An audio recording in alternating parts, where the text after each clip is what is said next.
মোহাম্মদ আব্দুল রাজ্জাক। ইর বাবা রে বাবা, কন্ঠ রে বাপ রে বাপ। ওস্তাদের সমস্যাটা কি ছিল জানি?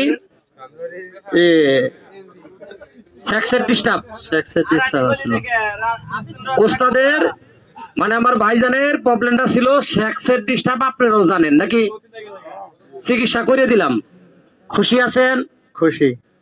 আচ্ছা, ওষুধ খাওয়ার পরে এক সেরা ভালো হয়েছে, সেক্সের উপকার হয়েছে। তাহলে এই যৌন রোগে যদি রুগী থাকে, সেক্সুয়াল ডিস্টার্ব থাকে, রুগী পাঠানি যাবে না? যাবে। আপনি ভালো হয়েছেন? হ্যাঁ, ভালো হয়েছি। হ্যাঁ, ভালো হয়েছি। ভালো হয়েছেন। আপনার বাড়ি কোন জায়গায়? আমার বাড়ি কয়রা, পূর্বপাড়া। এই গ্রামের নাম কি? কয়রা বাজার। কয়রা বাজার। আগে বড় বিয়া করছিলেন? হ্যাঁ, বিয়ে করছিলাম। বউ আছে না গেছে গা? বউ দুইটা গেছে, একটা আছে। দুইটা গেছে, একটা আছে। হ্যাঁ, আচ্ছা কথা কইছে। এখন আপাতত জিনিসটা যে ঠিক করে দিলাম, ঠিক আছে তো? হ্যাঁ, ঠিক আছে। তাহলে একটু হাসে দেন।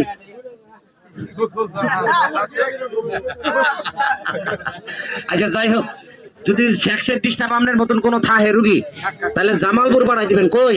জামালপুর রেল স্টেশনে। জামালপুর রেল স্টেশন আপনারা পাঠাই দিবেন যদি কারো জনরোগের সমস্যা থাকে। ও, আর একটা খবর আছে।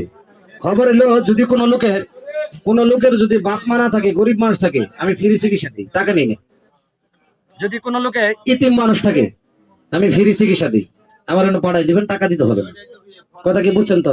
যাক, না যেটাই হোক, আমি মাগনা চিকিৎসা করি, দুই কোয়ালিটির রোগ। একটু সোজা দাঁড়ান, আপনি অনেক একটু পিছনে একটা জিনিস দেখাই যান।